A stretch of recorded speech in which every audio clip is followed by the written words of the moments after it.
Well, the Greek Prime Minister George Papandreou is struggling to form a new government following defections and dissent over his handling of the country's financial crisis. Protesters have also voiced their displeasure, taking to the streets to demonstrate against austerity measures associated with an EU bailout package. But what started as a peaceful protest quickly turned into a riot. Europe correspondent Emma Alberici reports.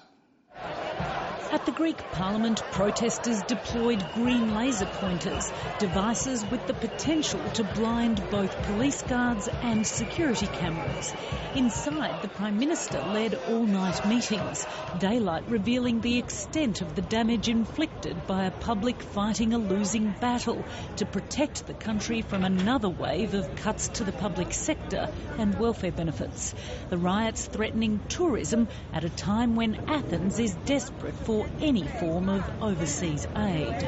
I think we get the world news and we see the plight that's Greece happening through Europe and particularly Greece, and we can understand the people being concerned about it. It's the only way you can do it, isn't it, by protesting? Well, Greece is the home of democracy, they tell me, so we've got to let them do it.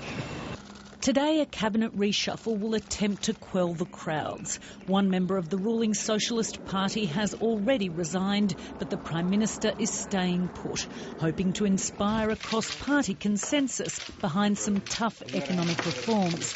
By day's end, he'll seek a parliamentary confidence vote in his new government. I don't believe something substantial will change. I think this government's days are numbered and that soon we'll be heading for elections. Conservative newspapers are calling for new elections. One headline accusing the Prime Minister of playing poker with the voters.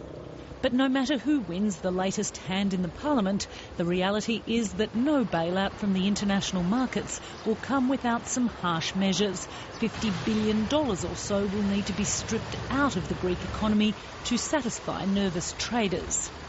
A possible rebuilding of the government in Athens is focused by the stock exchange with great concerns, because it shows that we see there huge uncertainties, political uncertainties, and that would be followed by economical uncertainties, and that's not a good thing at all, extremely for the stock exchanges. Political uncertainty in Athens is wreaking havoc across Europe's major markets. From Germany to France and 14 countries in between, patience is wearing thin among those whose shared currency is feeling the effects of a seemingly endless stream of bad news. Emma Alberici, Lateline.